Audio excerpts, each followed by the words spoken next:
So verse 4, it's referenced again throughout the Bible. John chapter 5, verse 21 says, "For as the Father raises the dead and gives them life, so also the Son gives life to whom he will."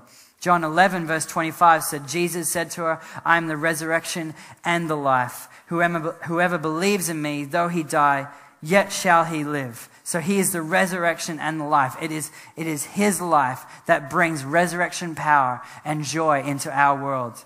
In John 14, verse 6, it says, "I am the way, the truth, and the life. No one comes to the Father except through me." And now this scripture is doing my head in. It's amazing. 1 Corinthians 15, verse 45, and it says, "Thus it is written, the first man, Adam, became a living being, but the last Adam became a life-giving spirit." So Adam just existed. He had the life of God, but he wasn't there to bring the life-giving spirit. So Jesus came back as the second Adam and became the sacrifice and now the entry point so that we can now regain the life that we were always called to live.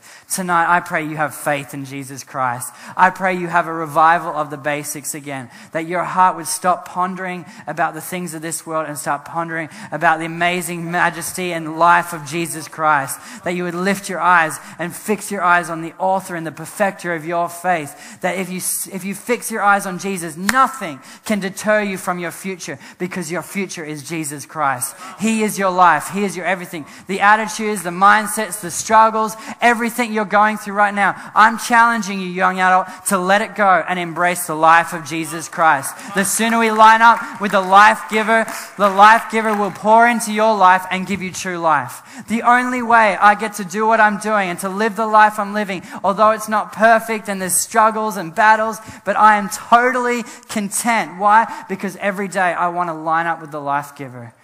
I want to say, you created all this, God, whatever you have for me. It's not because I am like more special than another human being because I get to, go on a plane and speak somewhere. That's nothing. That means absolutely nothing. All it is a revival of the basics, having relationship with Jesus. Whatever the adventure and the calling that's on your life could be unlocked tonight if you align your will with his will and say, I want the life of Jesus Christ. I was in London, C3, and there's like 60-something people there. It's early days. And it's a cool church, and Johnny Flash is running around, just running the show. If anyone doesn't know Johnny Flash, you'll meet him one day. He's basically running that church over there. He used to be a member of Change. And he's awesome, doing a really good job running all the teams. And so anyway, I preached the message, and 4 people gave their hearts to Christ and found true life. And it was just a great night. And there were really fresh decisions, people that didn't really follow Jesus up until that point. So everyone was really pumped. And one of the guys came up to me afterwards, and he was probably in his late 30s, very, very London looking, very posh, had some great glasses. I said, "I love your glasses." He's like, "Yeah, they're J-Lo design." I was like, "I didn't know J-Lo designed glasses, but that's fantastic. Well done." And anyway, so he just starts talking to me, and he said, "I just felt so accepted by your message. I just felt like the grace of God was accessible for me, and that's why I lifted my hand. I want to receive Jesus." And then he started telling me his story. He said, "In 1985, I gave my heart to God, and I went to church for a couple years, and then I came out as homosexual, and the church kicked me out. And I haven't been to church until this day." And he walked out of another venue across the road from this little community church in London, saw the sign, C3 London, and on that particular night, just happened to walk through those doors and said, "I'm going to check it out." And I just happened to be speaking there and sharing a message of grace, and his heart jumped, and he responded to Jesus Christ and received Jesus Christ, the life giver, back into his life.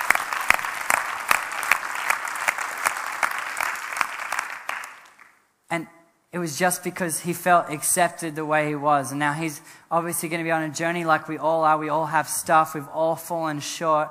But our job is not to judge. Our job is not to bring condemnation. Our job is to bring life. Our job is to bring life. Now that you've received life, If you line up with the life of God in the morning or during the day and get your attitude right and stop fighting amongst other Christian brothers and sisters because you're family now, and you stop gossiping, you stop focusing on the negative about whether a leader's done this or not, or whether you got this money in your account, and you start realizing that you have the life of Jesus Christ, and we have short years on this planet, and the quicker we line up, the more people can receive this life. The quicker we understand that this message of grace has to flow through the streets of Sydney, has to flow through the streets of New York and London and every city of this awesome planet, we have to understand that God has chosen us for this time. If he was going to use someone else would be here, but he's chosen you. You in this room tonight, change the young adults community of C3 Oxford Falls to start getting the basics, to understand that in the beginning was the Word.